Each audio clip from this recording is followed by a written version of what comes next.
ہر آغاز کا ایک انجام ہوتا ہے، ہر ابتدا کی ایک انتہا ہوتی ہے. جس چیز پر زندگی آتی ہے اس پر موت کا آنا بھی لازم ہے. ہم اپنے آس پاس اس کی بہت سی نشانیاں دیکھتے رہتے ہیں.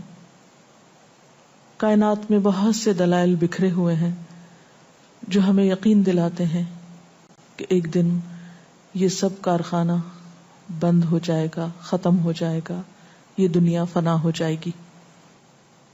وہ وقت قرآن پاک کے الفاظ میں زمین و آسمان پر بہت بھاری ہوگا، اور اس بھاری وقت کے آنے سے پہلے دنیا میں کچھ علامات نمودار ہوں گی. تو آج چند ایک احادیث آپ کی خدمت میں پیش کروں گی جو قیامت کی نشانیوں کے بارے میں ہیں.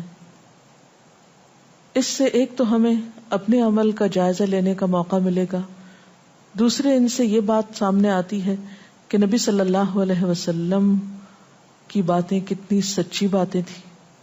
وہ لوگ جو حدیث کا انکار کرتے ہیں یا احادیث کا مذاق اڑاتے ہیں، وہ ان احادیث کی روشنی میں آج کے حالات کو دیکھ سکتے ہیں کہ آپ صلی اللہ علیہ وسلم نے اللہ تعالی کی بھیجی ہوئی وحی کی روشنی میں جو باتیں فرمائیں آج وہ ہم اپنی آنکھوں سے دیکھ رہے.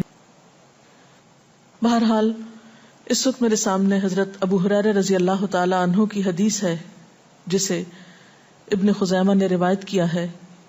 رسول اللہ صلی اللہ علیہ وسلم نے فرمایا، قیامت کی نشانیوں میں سے ہے کہ آدمی مسجد کے پاس سے گزرے گا مگر اس میں 2 رکعتیں ادا نہیں کرے گا.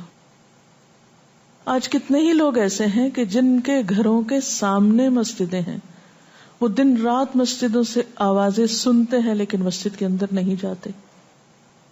نبی صلی اللہ علیہ وسلم کے زمانے میں اس بات کا تصور ہی نہیں تھا کہ کوئی شخص اپنے آپ کو مسلمان کہے اور پھر وہ نماز نہ پڑھے. اسی لیے ہم دیکھتے ہیں کہ منافقین ہر حال میں مسجد میں پہنچتے تھے، بلکہ انہوں نے اپنی ایک الگ مسجد بھی بنائی تھی یا مسجد نامی عمارت بنائی تھی. لیکن قیامت کے نزدیک مسجدوں کے پاس سے گزرنے والے مسجد نہیں جائیں گے. ایک اور حدیث میں آتا ہے، حضرت انس فرماتے ہیں رضی اللہ تعالی عنہ کہ اللہ کے رسول صلی اللہ علیہ وسلم نے فرمایا، لوگوں پر ایک ایسا دور آئے گا کہ ان میں اپنے دین کی حفاظت پہ صبر کرنے والا اس شخص کی مانند ہوگا جو آگ کے انگارے کو اپنی مٹھی میں تھامنے والا ہے. یعنی دین پر استقامت اور دین پر عمل اتنا مشکل ہو جائے گا بعض اوقات کہ جیسے ایک انگارہ ہاتھ میں لینا کہ انسان نہ لے سکے اور نہ پھینک سکے.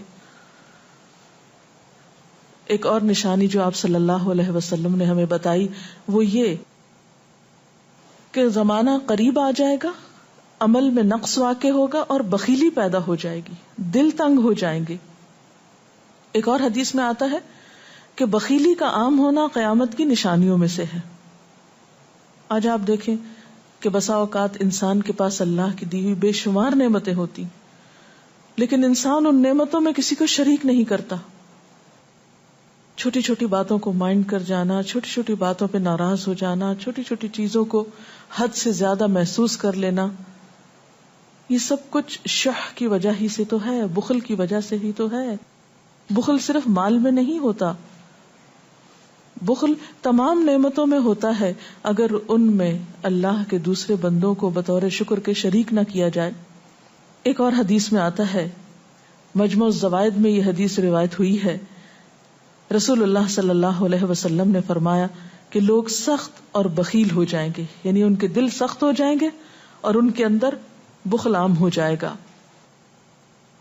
ایک اور نشانی قیامت کی آپ صلی اللہ علیہ وسلم نے یہ بتائی کہ مساجد میں زیب و زینت بہت ہوگی، یعنی نمازی تو کم ہوں گے لیکن مسجدیں سجائی بہت جائیں گی.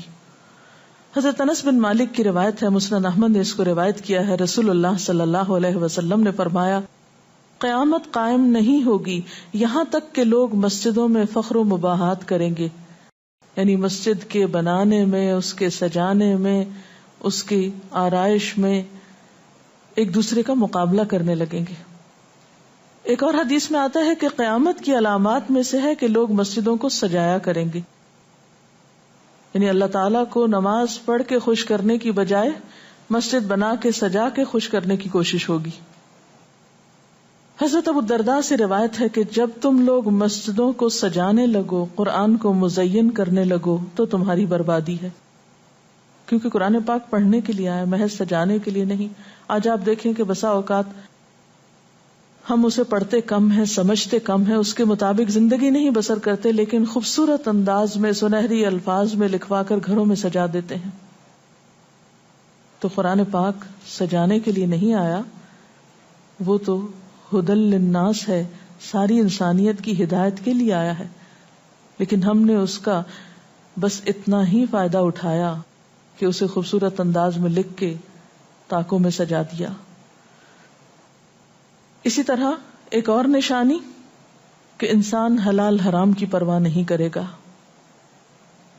رسول اللہ صلی اللہ علیہ وسلم نے فرمایا، صحیح بخاری کی روایت ہے، لوگوں پہ ایسا وقت ضرور آنے والا ہے کہ آدمی اس بات کی بالکل فکر نہیں کرے گا کہ جو مال اس نے حاصل کیا ہے وہ حلال ہے یا حرام ہے، یعنی کس ذریعے سے حاصل کیا ہے۔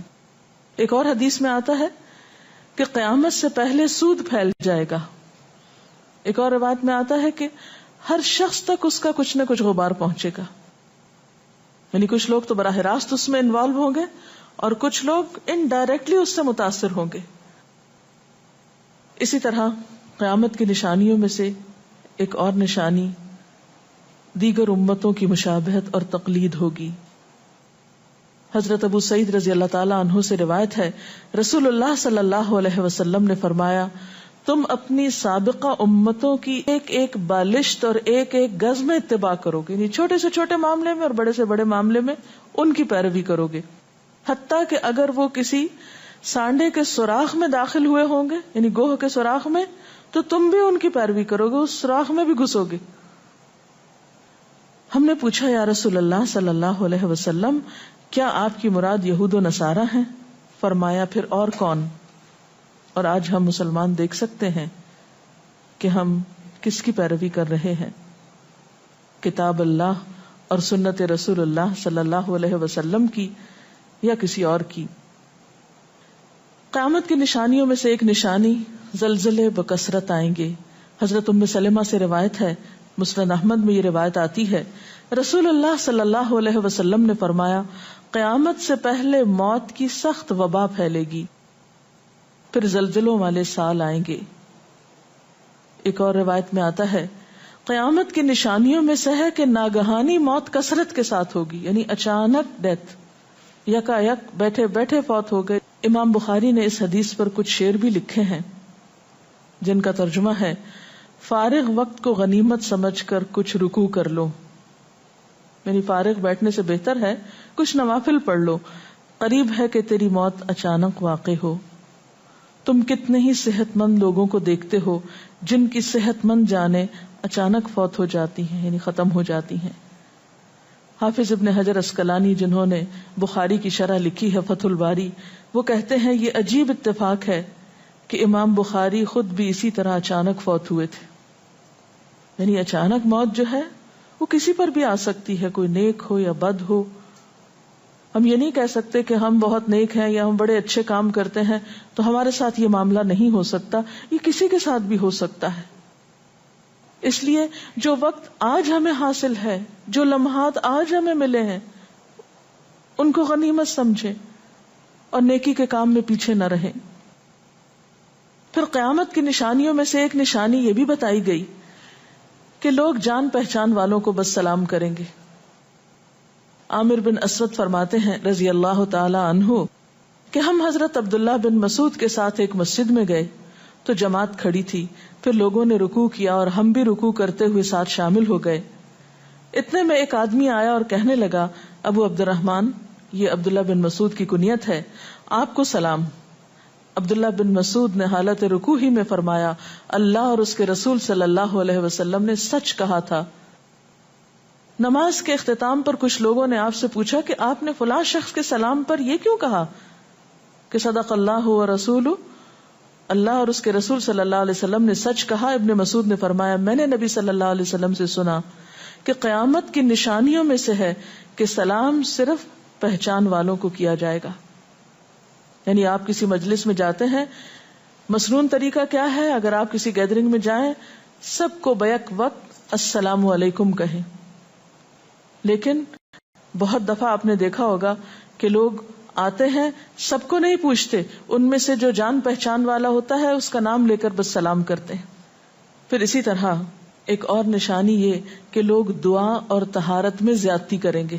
حضرت سعد رضی اللہ تعالی عنہ سے روایت ہے، انہوں نے سنا کہ ان کا بیٹا اس طرح دعا کر رہا ہے، یا اللہ میں تجھ سے جنت کا سوال کرتا ہوں، اس کی نعمتوں کا سوال کرتا ہوں، اس کی رونقوں اور تر و تازگیوں کا سوال کرتا ہوں، وغیرہ وغیرہ. اور میں آگ سے تیری پناہ مانگتا ہوں، اس کی زنجیروں سے اور طوقوں سے پناہ مانگتا ہوں. تو حضرت سعد نے فرمایا تم نے اللہ تعالیٰ سے خیر کثیر کا سوال کیا ہے اور ضرر کثیر سے پناہ مانگی ہے. جبکہ میں نے رسول اللہ صلی اللہ علیہ وسلم سے سنا کہ ان قریب ایسے لوگ ہوں گے جو دعا میں زیادتی کریں گے. یعنی صرف یہ کہہ دینا کافی ہے کہ اللہ تو ہمیں جنت عطا فرما اور دوزخ سے بچا، اس کی بہت تفصیلات میں جانے کی ضرورت نہیں. جب جنت میں داخل ہو گئے تو سب کچھ نصیب ہو گیا، اور جب جہنم سے بچ گئے تو سب سے بچت ہو گئی. پھر آپ نے یہ آیت پڑھی اپنے رب سے عاجزی سے دعا مانگو، یقیناً وہ زیادتی کرنے والوں کو پسند نہیں کرتا. یعنی دعاؤں میں زیادتی اور اس قسم کی تفصیلات یہ پسندیدہ نہیں ہے. تمہیں یہی کافی تھا کہ تم یوں کہتے یا اللہ میں تجھ سے جنت اور ہر اس قول و عمل کا سوال کرتا ہوں جو جنت کے قریب کر دے، اور میں تیری پناہ چاہتا ہوں جہنم سے اور ہر اس قول و عمل سے جو جہنم کے قریب کرے. تو اتنا کہنا کافی تھا.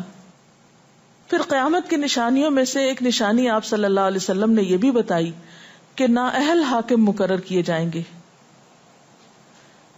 حضرت ابو ہریرہ سے روایت ہے کہ قیامت کی نشانیوں میں سے ہے کہ ذلیل اور کمینے لوگ نیک شریف لوگوں پر غالب ہو جائیں گے. کیوں ابن مسعود، کیا تم نے بھی یہ بات میرے محبوب صلی اللہ علیہ وسلم سے سنی ہے؟ ابن مسعود نے فرمایا ہاں رب کعبہ کی قسم. حضرت حذیفہ سے روایت ہے کہ قیامت اس وقت تک قائم نہ ہوگی جب تک کہ تم اپنے امام کو قتل نہ کرو گے. یعنی لوگ اپنے حاکموں کو مارنے لگیں گے اور اپنی تلواروں کے ساتھ آپس میں ہی لڑائی کرو گے. علاوہ ازیں تم میں سے بدترین لوگ تمہاری دنیا کے وارث ہو جائیں گے.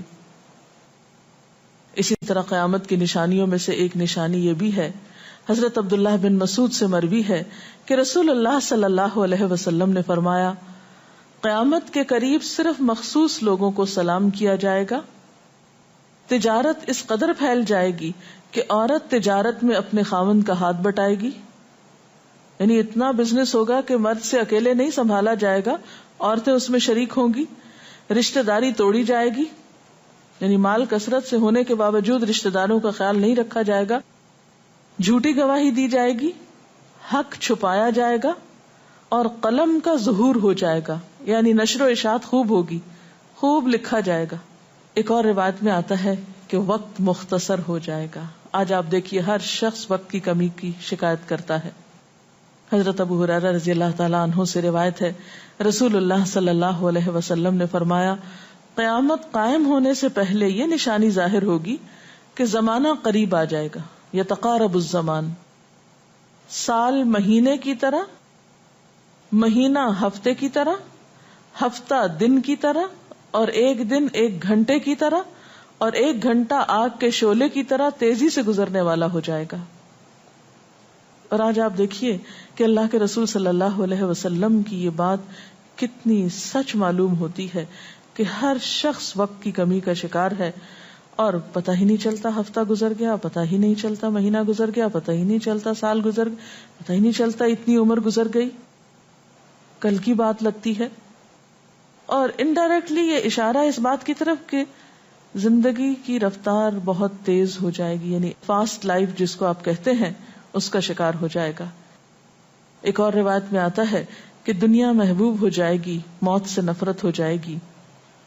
حضرت ابو ہریرہ سے روایت ہے رسول اللہ صلی اللہ علیہ وسلم نے حضرت ثوبان سے فرمایا اے ثوبان، اس وقت تمہارا کیا حال ہوگا جب دوسری امتیں تم پر اس طرح ٹوٹ پڑیں گی جس طرح تم کھانے کے برتن پہ ٹوٹ پڑتے ہو. صوبان نے کہا میرے ماں باپ آپ پہ قربان، اے اللہ کے رسول صلی اللہ علیہ وسلم، کیا اس وقت ہم تعداد میں کم ہو جائیں گے؟ فرمایا نہیں، بلکہ تم کثرت میں ہوگے، لیکن اللہ تعالیٰ تمہارے دلوں میں وہن ڈال دے گا. صحابہ نے پوچھا یا رسول اللہ صلی اللہ علیہ وسلم وہن کیا چیز ہے؟ آپ نے فرمایا دنیا سے محبت اور جہاد سے نفرت، اور ایک روایت میں آتا ہے دنیا سے محبت اور موت سے نفرت. اسی طرح نیک لوگ آہستہ آہستہ کم ہو جائیں گے. رسول اللہ صلی اللہ علیہ وسلم نے فرمایا نیک لوگ یکے بعد دیگرے رخصت ہوتے جائیں گے، فوت ہوتے جائیں گے. فضول لوگ باقی رہ جائیں گے، بیکار، نکمے، جس طرح جو کا بھوسا یا ردی کھجور باقی رہ جاتی. اللہ تعالیٰ ان فضول لوگوں کی کچھ پرواہ نہ کرے گا، کوڑے کرکٹ کی طرح ہوں گے جن کی کچھ پرواہ نہ کرے گا کہ ان کو پھینک دیا جائے یا کاٹ دیا جائے یا کہیں جلا دیا جائے. ایسے لوگوں کی اللہ تعالیٰ کو کچھ بھی ضرورت نہیں ہو. حضرت عمرو بن شعیب اپنے والد سے اور اپنے دادا سے روایت کرتے ہیں رسول اللہ صلی اللہ علیہ وسلم نے فرمایا لوگوں پر ایک ایسا وقت آئے گا کہ ان کی خوب چھانٹی صفائی کی جائے گی تو فضول لوگ باقی رہ جائیں گے اور نیک لوگ ختم ہو جائیں گے. پھر آپ نے اپنے دونوں ہاتھوں کی انگلیوں کو آپس میں ملا کر فرمایا اس طرح ان کے وعدے اور امانتیں خلط ملط ہو کر رہ جائیں گے اور وہ اختلافات کا شکار ہو جائیں گے.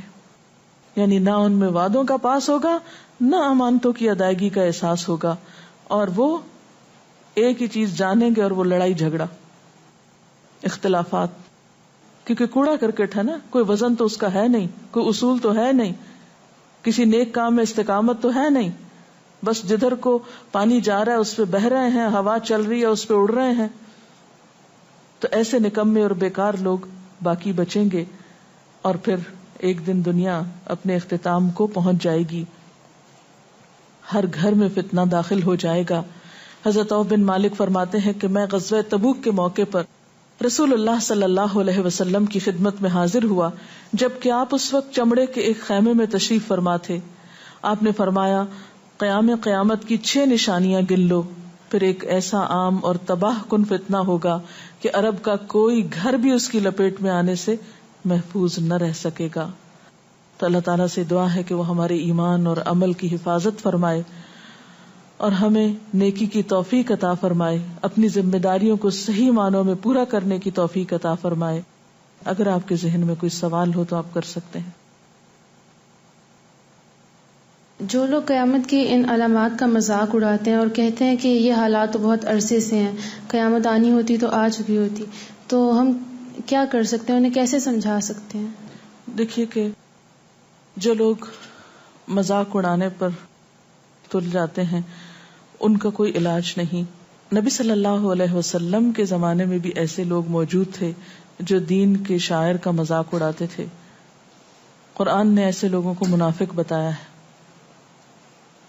اور بات یہ ہے کہ جب قیامت آئے گی تو پھر کسی سے پوچھ کر نہیں آئے گی، اس کا وقت تو اللہ تعالیٰ کو معلوم ہے، اور جب آ جائے گی تو کوئی اس سے فرار حاصل نہیں کر سکے گا.